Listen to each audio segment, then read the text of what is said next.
Здравейте! Темата на този урок е деление на десетична дроб с десетична дроб и действия с десетични дроби. Да помогнем на Майя да открие каква е цената за килограм на черешите, ако за 12 лева и 10 стотинки тя е купила 4,84 килограма. За да разберем това, ще трябва да разделим 12,1 на 4,84. Можем ли да делим десетична дроб на десетична дроб? Да, можем, като сведем делението на десетичната дроб с десетична дроб до деление на десетична дроб с естествено число. Как ще превърнем числото 4,84 в естествено число? Като умножаваме с едно от числата 10, 100, 1000 и така нататък, така че това число, което е нашия делител, да стане цяло число. В случая, за да получим цяло число в делителя, ще трябва да умножим с 100 и ще преместим десетичната запетая с две позиции, защото 100 има две нули. Но за да не променим резултата, задължително ще трябва да умножим и делимото с 100.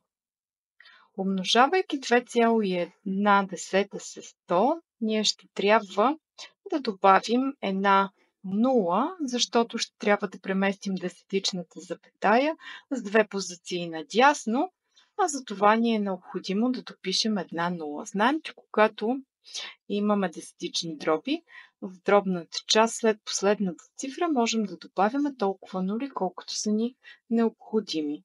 Така че сведохме това деление до деление на числата 1210 и 484. Умножаваме 2 по 4 8 и 1 на ум, 2 по 8 16 и 1 на ум 17, 2 по 4 8 и 1 9. Получаваме остатък 242. 242 не се дели на 484. Приключихме с делението на цялата част. Това записваме в частното десетичната запетая, защото сега ще трябва да започнем да сваляме от нулите в дробната част. Сваляме една нула. 2420 делено на 484 е точно 5. И получихме, че цената на килограм череши е 2 лева и 50 стотинки. Да решим и следващият пример, как ще разделим 0,28 на 0,252 хилядни.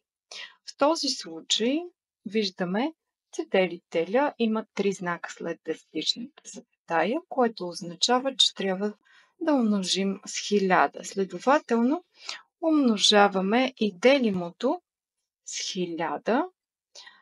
Дописваме си една 0, за да имаме 3 знака, защото 1000 има 3 нули. И сведохме това деление до деление на числата 280 и 252. Тук получаваме остатък 28. Приключихме с делението на цялата част. Ще сваляме от нулите в дробната част. Записваме си 0, 280, отново 1, 252, остатък 28 и така това деление продължава до безкрай, което означава, че сме получили периодичната дроб 1,1. Да разделим 4 на 0,5. Тук ще умножаваме с 10. Ще умножим и 4 с 10. Получаваме 40 делено на 5, което е точно 8. 1,6 делено на 0,4. Тук ще умножаваме с 100, но ще умножим и нашето делимо отново с 100. Получаваме 160 делено на 4.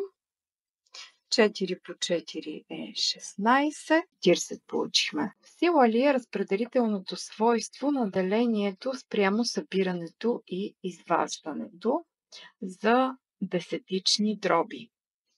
Да, в сила е и виждаме, че можем сбора на А и Б разделен на С да го запишем като частното на двете събираеми с делителя С.